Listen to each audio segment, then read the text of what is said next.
આજનું રાશિફળ આજે 3 મે આ 3 રાશિના જાતકોને આજના દિવસે મળી શકે છે કોઈ ખુશખબરી. જાણો તમારી રાશિ. જ્યોતિષમાં રાશિફળનું વિશેષ મહત્વ છે. રાશિફળ મુજબ આજે કેટલીક રાશિઓને ભાગ્યનો સાથ મળશે, જ્યારે કેટલીક રાશિઓને પરિવારનો સાથ મળશે, પરંતુ કેટલાક લોકોને નુકસાન પણ થઈ શકે છે. પહેલી રાશિ છે મેષ રાશિ. પૈસા સંબંધિત બાબતોમાં આજનો દિવસ તમારા માટે સારો રહેશે. તમે તમારા કાર્યમાં સફળતા પ્રાપ્ત કરશો અને બધાને સાથે લઈ જશો. તમારા મનમાં હરીફાઈની ભાવના રહેશે અને તમે રક્ત સંબંધિત સંબંધો પર પૂરો ભાર આપશો. તમારી કેટલીક નવી યોજનાઓ સફળ થશે. તમારે તમારા પૈસાને લઈને કોઈ યોજના બનાવીને આગળ વધવું જોઈએ. જો તમે તમારા સાસરિયામાંથી કોઈને પૈસા ઉછીના આપ્યા હોય તો તે તમારા સંબંધોમાં તિરાડ પેદા કરી શકે છે. તમારા પરિવારના કોઈ સભ્ય વિશે તમને કંઈક ખરાબ લાગશે. આવનારી બીજી રાશિ છે વૃષભ રાશિ.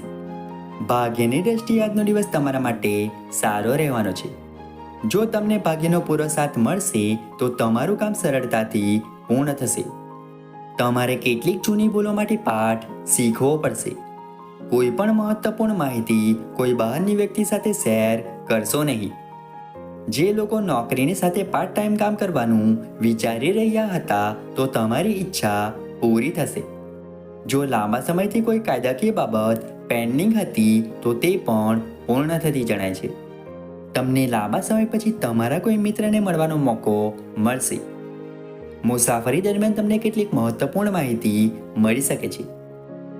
આવનારી ત્રીજી રાશિ છે મિથુન રાશિ. આજનો દિવસ તમારા માટે કંઈ ખાસ કરવા માટેનો રહેશે. આજે તમે તમારા વ્યવસાયમાં ચાલી રહેલી યોજનાઓને લઈને ચિંતિત રહેશો. જો તમને તકલીફમાં પડેલી વ્યક્તિની મદદ કરવાનો મોકો મળે તો તે કરો. આજે તમારે તમારા કામને લઈને કેટલીક યોજનાઓ બનાવવી પડશે. તમને તમારા બાળકો તરફથી કોઈ સારા સમાચાર મળી શકે છે. તમને તમારી માતાને તમારી ભાવનાઓ વ્યક્ત કરવાનો મોકો મળશે. તમે કાર્યક્ષેત્રમાં કેટલીક યોજનાઓ બનાવશો અને તમારા કાર્યમાં આગળ વધશો. તમે તમારા વિખરાયેલા વ્યવસાયને સંભાળવાના પ્રયાસમાં વ્યસ્ત રહેશો. આવનારી ચોથી રાશિ છે કર્ક રાશિ. આજનો દિવસ તમારા માટે તમારા કામમાં ખૂબ જ સમજદારીથી આગળ વધવાનો રહેશે. કોઈની ગપસપમાં ન પડો, નહીં તો ઝઘડો થઈ શકે છે. તમારી આસપાસ રહેતા શત્રુઓથી સાવધાન રહો. કોઈ પણ સરકારી યોજનામાં પૈસા લગાવવાથી તમને સારો ફાયદો થશે. જો તમે પરિવારના કોઈ પણ સભ્યને કોઈ સલાહ આપો છો તો તે ચોક્કસપણે તેનો અમલ કરશે. પરિવારના સભ્યોને મળવાથી તમારી કેટલીક જૂની યાદો તાજી થશે. તમે તમારા જીવનસાથીના કરિયરને લઈને થોડા ચિંતિત રહેશો. આવનારી પાંચમી રાશિ છે સિંહ રાશિ. આજનો દિવસ તમારા માટે આવક અને ખર્ચ વચ્ચે સંતુલન જાળવવાનો રહેશે. જો તમે તમારી આવકને ધ્યાનમાં રાખીને ખર્ચ કરશો તો તે તમારા માટે સારું રહેશે. ઝડપી વાહનોનો ઉપયોગ કરતી વખતે તમારે સાવચેત રહેવાની જરૂર છે. આજે તમારા ઘરે મહેમાનના આગમનને કારણે વાતાવરણ ખુશનુમા રહેશે. તમે તમારા ઘરમાં નવું વાહન લાવી શકો છો. જો કોઈ કાનૂની મામલો લાંબા સમયથી વિવાદમાં હતો તો તેમાં તમને વિજય મળશે. તમારે તમારા મનમાં કોઈ મૂંઝવણ ન રાખવી જોઈએ. તમારા કેટલાક વિરોધીઓ તમારા કામમાં અવરોધો ઊભા કરી શકે છે. આવનારી છઠ્ઠી રાશિ છે કન્યા રાશિ. આજનો દિવસ તમારા માટે તમારા કામમાં ખૂબ જ સમજી વિચારીને આગળ વધવાનો રહેશે. તમારી પારિવારિક સમસ્યાઓ તમારા ઘરની બહાર ન જવા દો. પરિવારના સભ્યોની સલાહ લો. તમને છાતી સંબંધિત કોઈ સમસ્યા થઈ શકે છે. જો આવું થાય તો બિલકુલ આરામ કરશો નહીં. તમને તમારા કોઈ મિત્ર વિશે કંઈક ખરાબ લાગશે. પરિવારના કોઈ સભ્યને નોકરી મળવાથી ઘરથી દૂર જવું પડી શકે છે. તમે તમારી કેટલીક યોજનાઓથી સારી એવી કમાણી કરશો. આવનારી સાતમી રાશિ છે તુલા રાશિ. આજે તમને મુસાફરી દરમિયાન કેટલીક મહત્વપૂર્ણ માહિતી મળશે. રાજકારણમાં હાથ અજમાવી રહેલા લોકો પર કામનું ભારણ વધુ રહેશે અને તેમનું જન સમર્થન પણ વધશે. તેમને કેટલીક જાહેર સભાઓ યોજવાની તક પણ મળશે. તમને તમારા સહકર્મીઓની મદદની જરૂર પડશે.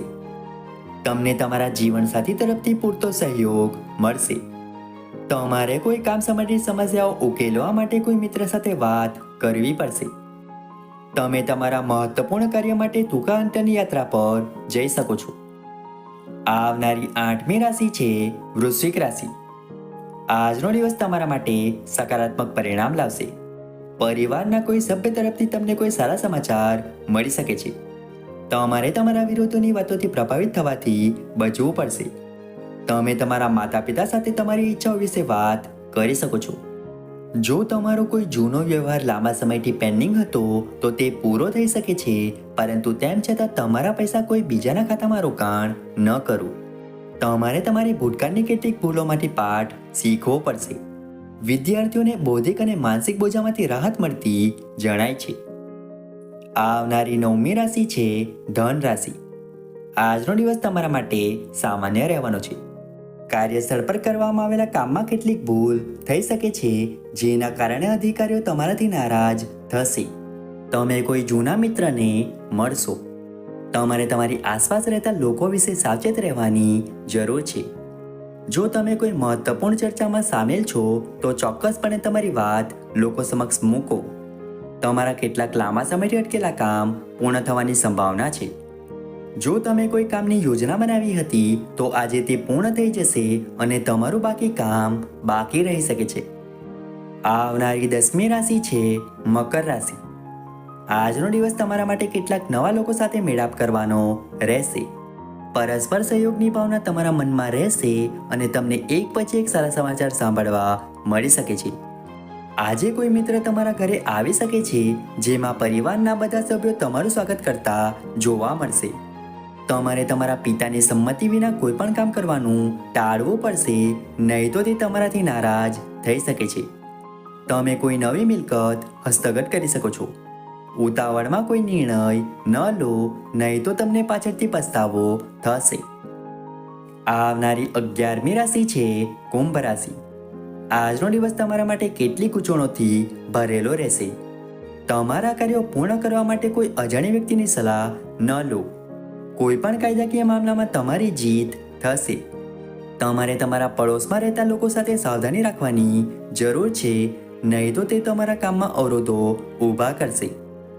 વિદ્યાર્થીઓને બૌદ્ધિક અને માનસિક બોજામાંથી રાહત મળતી જણાય છે. તમારી મનોકામના પૂર્ણ થયા પછી તમે પૂજાનું આયોજન કરી શકો છો, પરંતુ કોઈની પાસેથી પૈસા ઉધાર ન લો, નહીં તો તમને તેની ચૂકવણી કરવામાં સમસ્યાઓનો સામનો કરવો પડશે. તમારે કેટલીક જૂની ભૂલમાંથી પાઠ શીખવો પડશે. તમારા વ્યવસાય સાથે જોડાયેલી કેટલીક યોજનાઓને વેગ મળી શકે છે. આવનારી 12મી રાશિ છે મીન રાશિ. આજનો દિવસ તમારા માટે ખળભળાટથી ભરેલો રહેશે. તમારે તમારા કાર્યોને પૂર્ણ કરવા માટે વધુ મહેનત કરવી પડશે, તો જ તમારા ઘણા બધા કામ પૂર્ણ થશે. તમારે કાર્યસ્થળમાં કામ વધી જવાથી ડરવાની જરૂર નથી. માતાને આંખ માટે કોઈ સમસ્યા થઈ શકે છે. જો તમે તેને આરામ આપો તો તે વધી શકે છે. તમને પરિવારના સભ્યોનો સંપૂર્ણ સહયોગ મળશે અને તમે તમારા જીવનસાથી માટે ભેટ લાવી શકો છો, જેમાં તમારે તમારા ખિસ્સાનું ધ્યાન રાખવું પડશે. તમારું બાળક તમારાથી કોઈ પણ બાબતમાં ગુસ્સે થઈ શકે છે.